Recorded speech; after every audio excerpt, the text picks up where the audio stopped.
Sales 15 है, पूरा correct आया है। अब आप देखो यहाँ पे क्या, इसको चेंज करके, अब जैसे ही कोई ऑर्डर चेंज करोगे ऑटोमेटिक आ रहा है। जी मैम।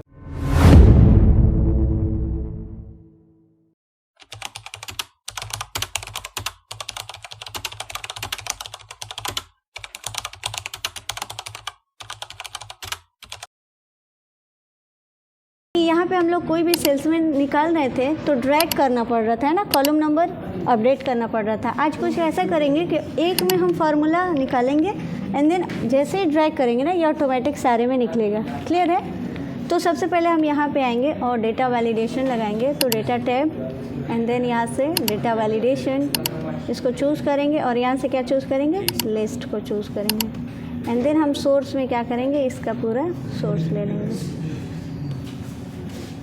एंड देन ओके पे क्लिक करेंगे। अब क्या चाहिए कि हम यहाँ से कोई भी अगर प्रोडक्ट आईडी सर्च करें तो उसका पूरा डेटा निकल के आना चाहिए। क्लियर है? चलिए यहाँ पे करते is equal to V lookup and then lookup value आपका ये हो जाएगा। ठीक है, पहले सिंपली करके दिखाते हैं एंड देन आपको पूरा दिखाएंगे। एंड देन हम करते हैं ये पूरा मेरा table array and then comma,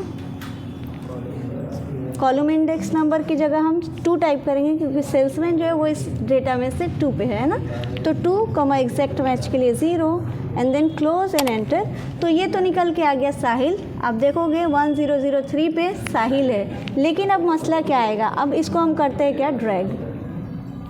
अब आप देखोगे सही कुछ आया होगा, कुछ गलत भी आया होगा, इस पर हम डबल क्लिक करते हैं।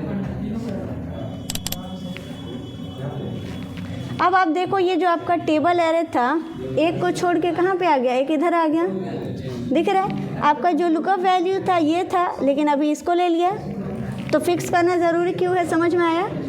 चलिए एंटर करते हैं और फिर से इसको एक्टिवेट करके क्या करते हैं, पहले तो अपने लुकअप वैल्यू को फिक्स करते हैं एंड देन अपने टेबल एरे को भी फिक्स क्यों करना है, समझ में आया?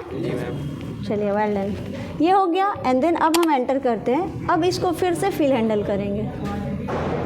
अब आप देखोगे सब में साहिल आ रहा है। साहिल क्यों आ रहा है? क्योंकि अगर इसको एक्टिवेट करते हैं तो आप देखोगे यहाँ पे कॉलम नंबर सब में 2 ही दिखाएगा। इसमें भी 2 है, इसमें भी देखते हैं, इसमें भी 2 ही दिखा रहा है। तो अब यही 2 ना आए यहाँ पे, ऑटोमेटिक चेंज हो जाए कॉलम नंबर, इसके लिए हम क्या करेंगे, इसके अंदर कॉलम फंक्शन का यूज़ करेंगे। क्लियर है? तो सबसे पहले कॉलम फंक्शन का प्रीव्यू इधर में देखते हैं। यहाँ पे हम करते हैं is equal to column and then open and close. तो हमने बताया ये करंट कॉलम नंबर को बताएगा। एंटर करते हैं तो आपका जी जो है कॉलम वो कितने नंबर पे है, 7 पे बता रहे हैं ना। इसी को अब एक्टिवेट करते हैं और यहाँ पे कोई रेफरेंस ले लेते हैं, लाइक हमने इसका रेफरेंस ले लिया, इसका, ठीक है, एंड देन एंटर किया। अब ये क्या बताया, उस रेफरेंस के अकॉर्डिंग उसका कॉलम नंबर बताया। क्लियर है? यही चीज़ यहाँ पे यूज़ करेंगे। अब इसको एक्टिवेट करते हैं और यहाँ पे कॉलम इंडेक्स नंबर जो 2 टाइप किए थे उसकी जगह क्या टाइप करेंगे, कॉलम फंक्शन टाइप करेंगे। और अभी आपको करंट कॉलम नंबर चेक करना है तो यहाँ पे कीजिए इतना को सेलेक्ट एंड देन कंट्रोल के साथ F9। ठीक है, तो ये बता रहा है क्या, कॉलम नंबर 8, कंट्रोल Z करते हैं। अब आप देखोगे ये कॉलम नंबर मेरा 8 है, लेकिन इस डेटा में से जो सेल्समैन है वो कितने नंबर पे है, 2 पे है। तो 8 में से कितना माइनस कीजिएगा, 2 मिलेगा, तो हम यहाँ पे कर लेंगे क्या, -6। क्लियर है? एंड देन एंटर करते हैं, ये हमारा निकल गया। अब इसको क्या करेंगे, फिल हैंडल करेंगे। अब आप देखोगे एग्जैक्ट साहिल है, उनका जो प्रोडक्ट है वो LV है, ईस्ट है और सेल्स 15 है, पूरा करेक्ट आया है।